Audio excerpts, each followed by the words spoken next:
Con ustedes, el ingeniero Cristian Guadalupe Román García, de Koppert, México.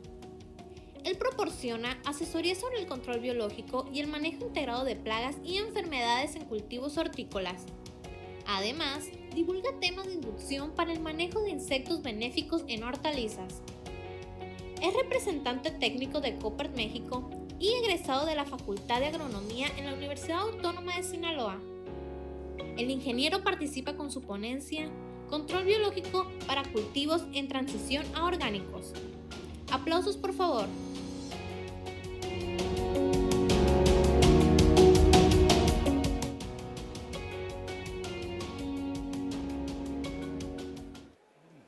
Buenos días. Ok, vamos a hablar un poco de control biológico, más que nada de algunos acaritos y algunas avispas, ¿no? Que se vienen manejando ya desde hace tiempo aquí en la zona y en todo México. El tema del que le vengo a hablar es control biológico en cultivos de transición orgánico. Bueno, ¿qué piensan ustedes primero cuando escuchan la palabra control biológico, no? Desde que estamos en la escuela o desde que tenemos uso de razón de algo de control biológico, nos han dicho que las catarinas, las crisopas, es el control biológico. Sí, así ejercen un buen trabajo estos bichos depredadores. Son muy generalistas, pero fuera de esto, depredadores muy específicos y como lo mencionaba ahorita, algunas avispas, ¿no? Ok, vamos a empezar. Cuando se toma la decisión de convertir un sistema productivo a orgánico, siempre es conveniente empezar con una etapa de transición, ¿no? Para garantizar que las nuevas prácticas adoptadas resulten exitosas y poder aprovechar al máximo el aprendizaje, sin poner en riesgo la producción. Quiero recalcar esta parte, etapas de transición, es donde me voy a centrar un poquito más. A esto va dirigido mi tema. ¿Cómo? ¿Por qué? Porque el ácaro del que más le voy a hablar es el que más se utiliza hoy en día para dejar de aplicar algunos insecticidas, ¿no? Químicos o ya serían extractos vegetales. Ok. En esa etapa de transición de convencional a orgánico es donde el control biológico se puede convertir en una herramienta fundamental para el manejo a la reducción de aplicaciones y al manejo de al control de plagas y a la reducción de aplicaciones, ¿no? Ok. Como dato, a nivel mundial existen 2.4 millones de productores orgánicos. México ocupa el tercer lugar entre los países con mayor número de agricultores, ¿no? Con 239,000. México ocupa el número 13 entre los principales países productores de agricultura orgánica en el mundo con 584,000 hectáreas. Australia es el primer lugar con 22.69. En los municipios de Escuinapa, Culiacán, Salvador de Alvarado y Ahome se encuentra el 78% de los productores. Aquí es cuando uno dice, gracias ya a las personas, a los técnicos, a los agricultores que están utilizando este sistema orgánico y a los que vienen ahorita a aprender o a llevarse una idea de cómo iniciar, a invitarlos a que lo hagan, ¿no? Ya hay muchas herramientas ahorita ya de extractos vegetales, nutrición, igual estos bichos que nos ayudan muchísimo. Vamos a iniciar de etapa de vivero. La pregunta es aquí para mí que si recomendamos control biológico de vivero. En lo personal yo no lo recomiendo. ¿Por qué? Porque en el vivero se riega todos los días, se aplican muchos fungicidas, se aplican muchos antibióticos y esto hace que un bicho no se instale a la perfección y tengamos un control de plagas, ¿no? Entonces lo más recomendable es iniciar después del trasplante. La ventaja que podemos encontrar aquí, a nuestra experiencia que hemos visto cuando en vivero que tenemos algún problema específico de ácaro blanco, en este caso, el bicho o el acarito que controla dicha plaga es muy voraz y la controla hasta en una semana, ¿no? Y cuando empezamos a tener el proceso de transición que no podemos aplicar químicos, es muy difícil a veces controlarlo con algún producto.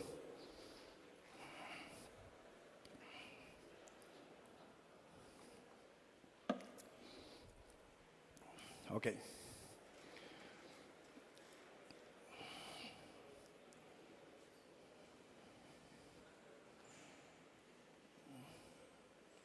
Ya lo quiso.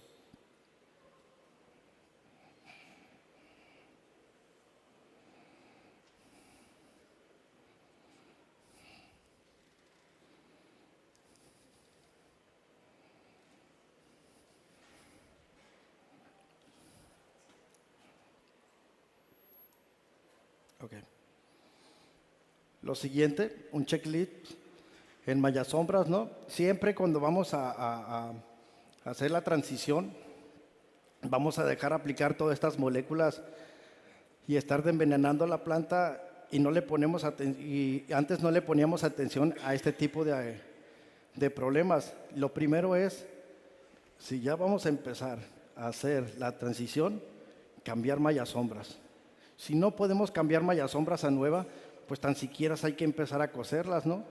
A cuidar esta parte, la hermeticidad, porque pues van a empezar a entrar muchos bichos y las migraciones que hay hoy en día pues están fuertísimas. Entonces vamos a tener migraciones y no vamos a estar aplicando producto constantemente, pues quiere decir que vamos a tener un gran problema, ¿no? En las rolas, en las puertas de accesos. Cuando entran los camiones, dejan las puertas abiertas, cuando las cierran, hay estos problemas, miren. Esto lo hemos visto en muchas agrícolas. Y luego dicen, ¿por qué tenemos este problema? Pues esta es una razón principal. Ok. Trampeo masivo, se recomienda mucho el trampeo masivo. Hay que empezar a hacerlo. O sea, cómo ponerlo entre los surcos, ponerlos en puerta de accesos. Si tenemos un historial que en tal malla al lado norte empezó a entrar mucha plaga, pues ahí hay que empezar a ponerle. ¿Qué tanto hay que poner? Este es un ejemplo de qué tanto. Son muchas. Yo recomiendo de 200 a 300, 400 trampas siempre en un manejo con insectos benéficos. ¿Qué color? Color azul. En lo que es pimiento y pepino. En tomate recomendamos poner amarillas. ¿Por qué de color azul? Porque las trampas de color azul atraen menos los insectos benéficos, en este caso las chinches y algunas avispas parasitoides. Se pegan menos. Factores a considerar de un buen trampeo. ¿Cuáles son los factores principales a considerar? Pues para mí es la intensidad del color, ¿no? Entre un color más intenso, las trampas que yo recomiendo atraen más bichos plagas. Entonces, hay algunas trampas en el mercado que las ponemos y a los 15 días ya no están amarillas ni azules, ya están casi de color blanco, ¿no? O se tuestan y pasa la gente caminando y se cae. Siempre hay que considerar la calidad de la trampa, ¿no? Los pegamentos disolventes derivados del petróleo, pues no los recomiendo porque en igual de ayudar te repelen los que son los bichos y al final no tienen los resultados que tú quieres. Monitoreo, pues monitoreo, ¿no? Es la clave, lo principal que tenemos que empezar a hacer aquí. Si no lo hacemos, pues hay que hacerlo con más frecuencia. ¿Por qué con más frecuencia? Porque probablemente nosotros usamos un sistema de monitoreo que solamente monitoreamos trampa y no monitoreamos la planta. Entonces no sabemos lo que hay ahí y como estamos aplicando, ya estamos acostumbrados a aplicar moléculas químicas, pues aplicamos cualquier cosa y se lleva lo que no viste en planta probablemente, pero cuando ya tenemos el sistema entonces ya empiezan a llegar más plagas. tenemos que ver qué tantas ninfas tenemos o si también tenemos benéficos en esos monitoreos. Hay que empezar a incluirlos. Hay que saber cómo empiezan a caminar los friskies, los acaritos, las avispas, cómo parasitan, cómo se ve la presa parasitada o depredada, ¿no? En este caso. Entonces, nos ayuda a saber el balance entre plaga y benéfico. Aplicación de extractos vegetales. Vamos a empezar con los extractos vegetales. ¿Le hacen daño a los insectos benéficos? Sí, sí le hacen daño. ¿Qué tanto? 5%, 10%, 15%, 20%, 30%. Para nosotros todavía que manejamos bichos, nos agrada todavía un extracto vegetal. Si tenemos que aplicarlos, que nos mate un 30, 20%, porque nos da chance de que en 1, 2, 3 semanas se vuelvan a repoblar estas plagas sin volver a liberar otra vez. El problema es aquí, cuando empezamos a liberar, empezamos a aplicar producto que nos mata más del 40, 50%. Cuando queremos nosotros, aplicamos este tipo de producto y queremos ver que la plaga la siguiente semana se repobla, no pasa esto con este tipo de producto que nos mata más, ¿no? Tiene que pasar 5, 6, 7, 8 semanas y ahí es el problema, que se nos empieza a subir la plaga y ya no podemos controlarla. A lo mejor queremos volver a liberar más bicho, pero hay aquí el problema. Cuando volvemos a liberar más bicho, tiene que pasar el proceso de instalación, que también eso dura 2 o 3 semanas, la planta ya está demasiado grande y tarda más, ¿no?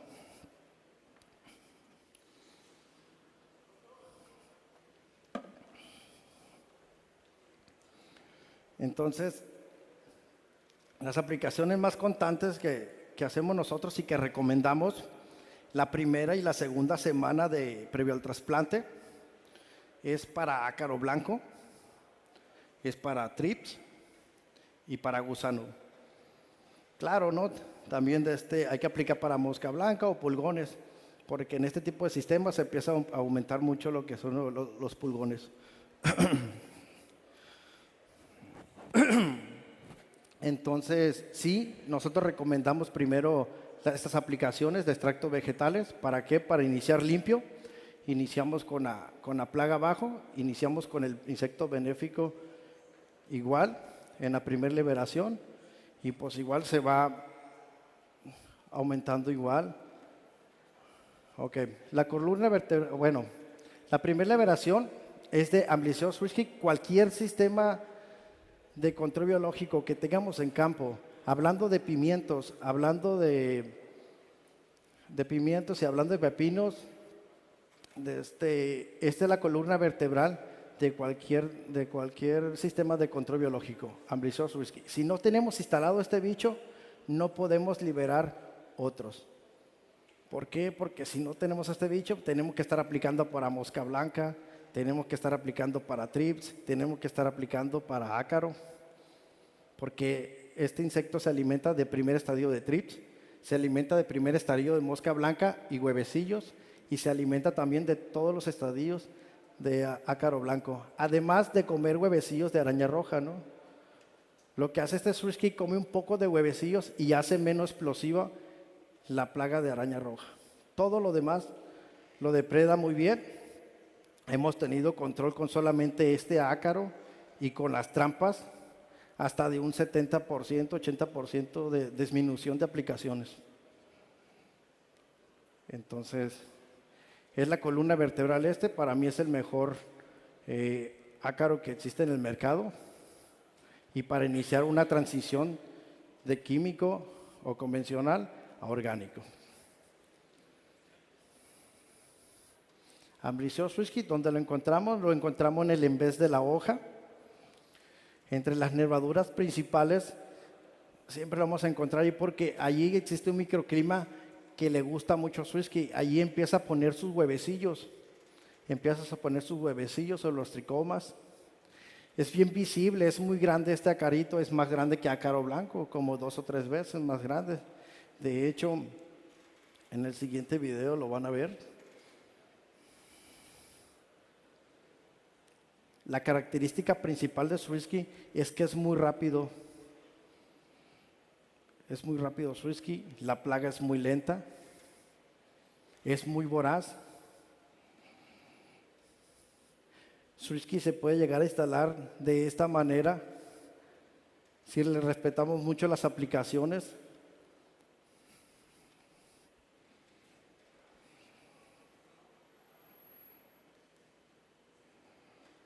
También lo podemos encontrar en la flor, porque aparte de comer insectos, se alimenta de los azúcares que hay en la flor, ya sea polen, néctar o materia orgánica que está en descomposición, además de comerse uno que otro trix que anda en la florecita. Liberaciones, les dije cómo se libera, en qué presentaciones hay. ¿Okay? Hay dos tipos de presentaciones, uno es una botella y el otro son sobrecitos. ¿Qué diferencia hay entre los dos? Los dos el mismo producto, Amblyceo Swirsky. Nada más que las botellas es como para algo más específico. Si tenemos algún foco de pulgón, si tenemos algún foco de ácaro blanco, si tenemos algún foco de ninfa de mosca blanca, llegamos directamente y le ponemos de esta botella. El sachet ¿cómo se maneja? El sachet son unos sobrecitos que dentro de ese sobrecito vienen un ácaro alimentador de la harina. Este ácaro no le hace daño a las hortalizas, entonces quiere decir que es como una pequeña fabriquita dentro. Entonces llega el Swirsky a la planta, lo colocamos y empieza como lenta liberación. Entonces a partir de la segunda semana, la primera semana lo empezamos a ver en lo que es en la planta principal donde lo ponemos, y en las siguientes 2 o 3 semanas ya lo vemos en las plantas vecinas en la mayoría de las hojas. Esto es si lo ponemos siempre a tiempo, ¿no? En la tercera semana o cuarta después de trasplante. ¿Por qué? Porque la planta es pequeña, la población de Swirsky es pequeña, se empieza a desarrollar a cómo se va desarrollando la planta. No lo queramos poner.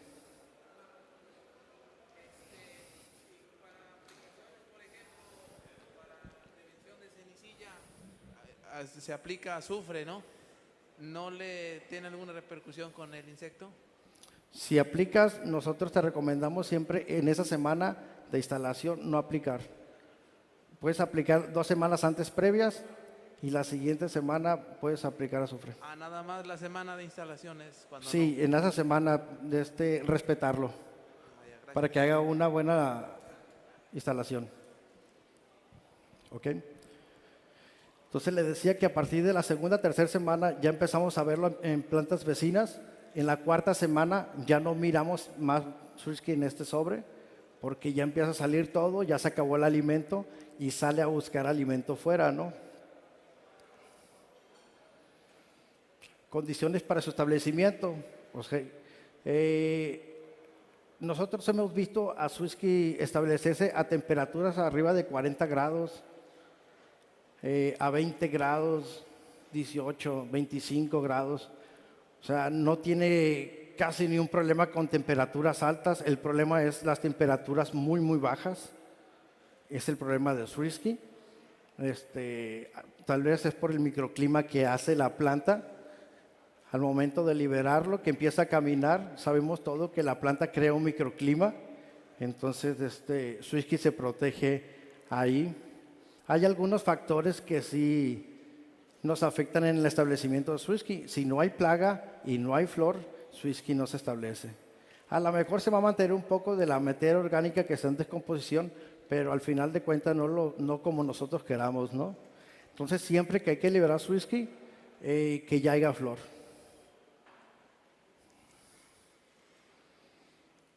Entre las hortalizas más importantes donde Swirsky se establece es pepino, pimiento y berenjena.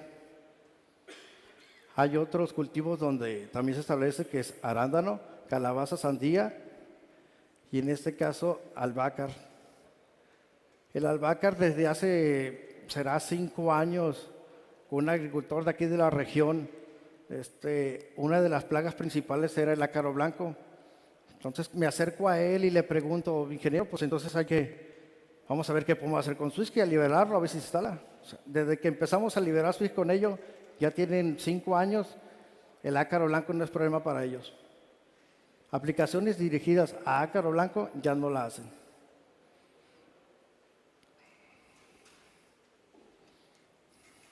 Insecticidas y fungicidas que la afecten. Como les decía ahorita, los insecticidas y fungicidas, si la afectan, ¿qué tanto?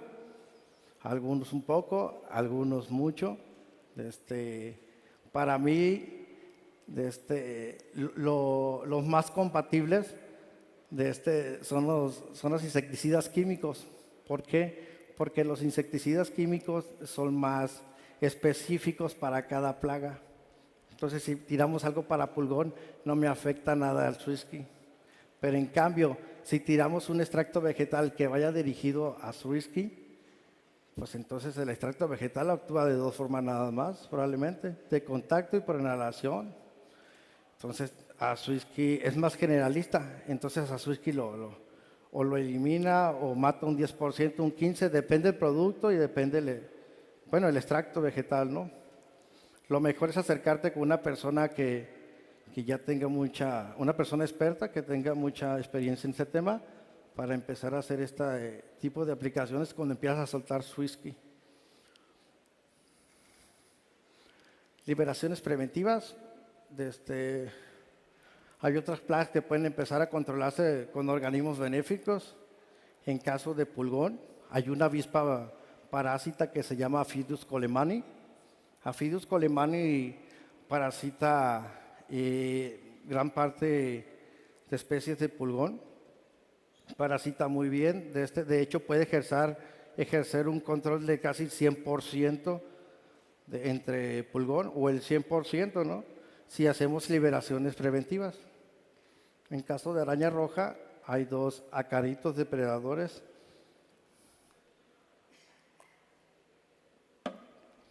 Hay 2 acaritos depredadores. Uno es Californicus. Californicus se libera más que nada de forma preventiva porque se puede instalar como se instala el Swiss-Ski, alimentándose también de los azúcares de la flor.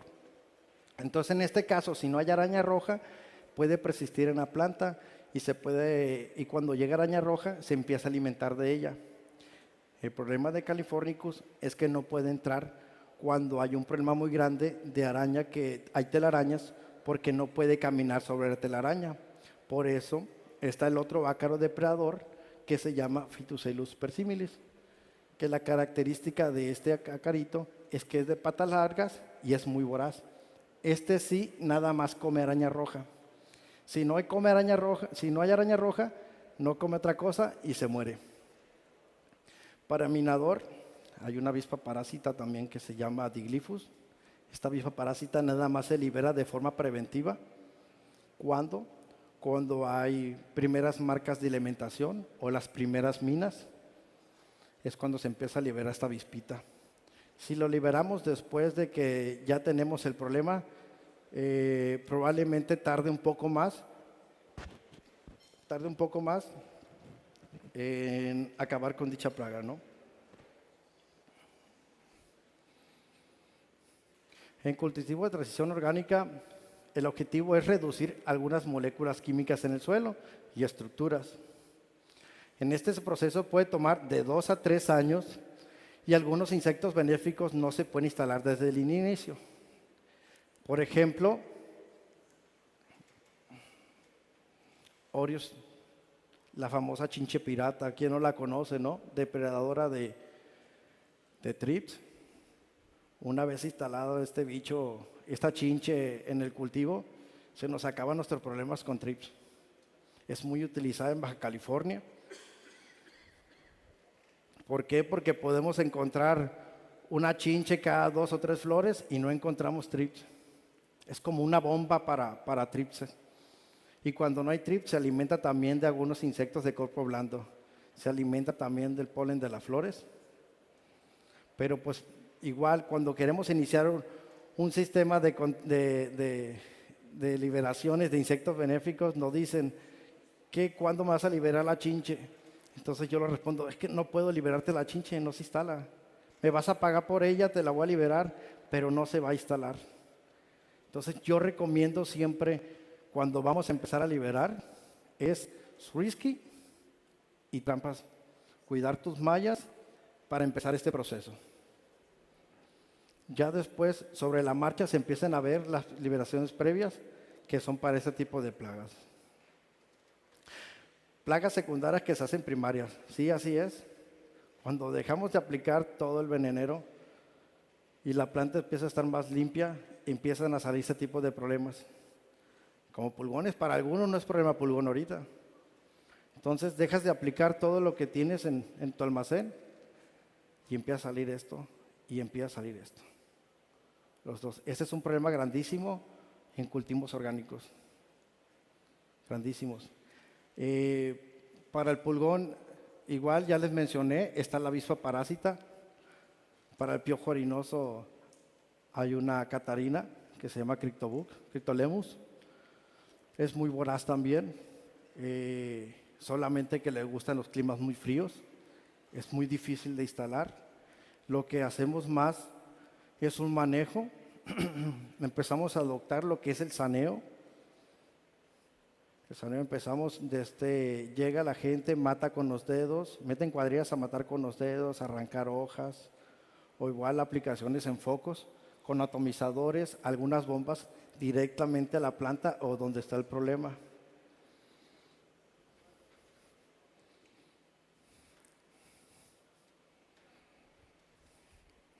Otra de las medidas que adoptamos es el Bacillus thuringiensis cada 7 días. Siempre cuando iniciamos un programa, esto nosotros lo recomendamos cada 7 días. ¿Por qué? Porque pues, para gusano, para que no nos explote la plaga de gusano, porque si empezamos a tener mucho gusano, las únicas aplicaciones que podemos combatir para gusano, los productos orgánicos le pegan mucho a los insectos benéficos. Entonces, siempre recomendamos hacer esto cada 7 días o cada 10 días. Pues las conclusiones de todo esto, el uso de insectos benéficos nos ayuda a contrarrestar el uso de algunas moléculas químicas. Al usar insectos benéficos se reduce el estrés de la planta, lo que se refleja en mejor calidad. Es decir, estás envenenando menos la planta la energía que gastaba en desglosar esos agroquímicos, ahora lo usa para alimentarse. Entonces los frutos serían de mejor calidad o mayor peso, mejor producción. Y prolonga el ciclo del cultivo. El uso de agentes de control biológico no tiene días a cosecha, ni tiempos de reentrada, ni restricciones de EPA.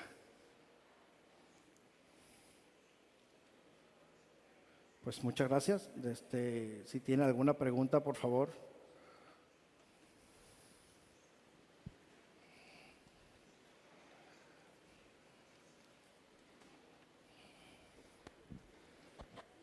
Buen día, ingeniero Román. En el uso de repelentes de insectos y de insecticidas entomopatógenos, tus líneas de estos productos que traes o estos insectos que traes, ¿qué nos sugieres o cómo es el manejo que tenemos que hacer para no contrarrestar su efecto dentro de su trabajo en el cultivo? Repelentes de insectos y hongos entomopatógenos.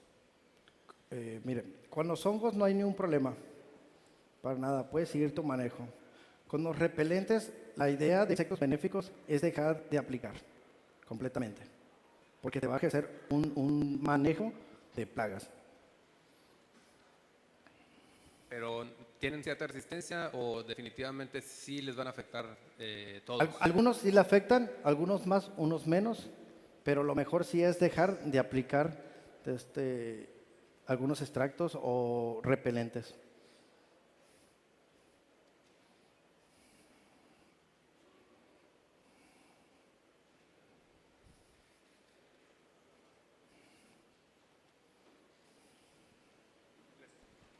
Esto que mencionaste era principalmente para invernaderos y mallas sombras, ¿no? En campo abierto. Campo abierto, ok. Ya se ha manejado campo abierto. El problema de campo, bueno, Principalmente es para malla sombra y para invernadero. En campo abierto sí se ha manejado, principalmente es risky.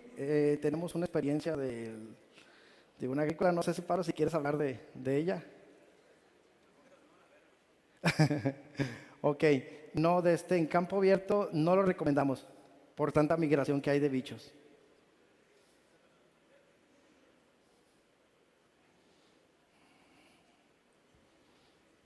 Todavía hay tiempo para más preguntas.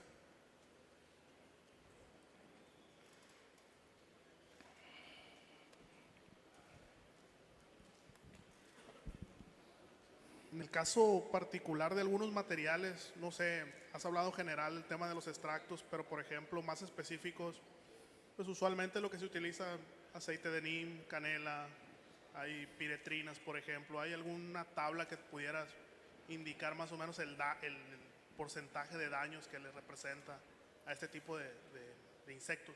Sí tenemos una lista, pero así una tabla de qué tanto te afecta, no, pero sí tenemos una lista. Tenemos una lista, te puedes acercar si gustas al stand y te asesoramos en esta parte. Pero gran parte de los productos que mencionaste sí afectan muchísimo.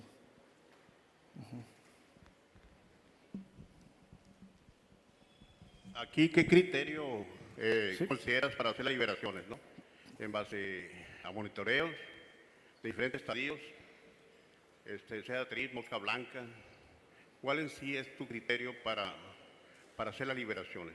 Para hacer liberaciones. Hablemos de pepino y hablemos de chile, bajo mallas sombras o invernadero. Ok, para triz y para mosca blanca siempre es preventivo. Siempre es preventivo, Inge. Si empezamos a ver nosotros que aumenta la plaga de modo considerable, entonces hay que empezar a tomar algunas otras medidas, ya sea de ayudarlo con alguna aplicación o simple cuando con algunas trampas. Pero para liberar para esas dos plagas siempre es preventivo. Desde inicio del cultivo a la tercera semana es la primera liberación de cajón, porque ya sabemos que esas plagas nos llegan. Y claro, ¿no? El monitoreo es constante cada semana. Gracias. Ponente.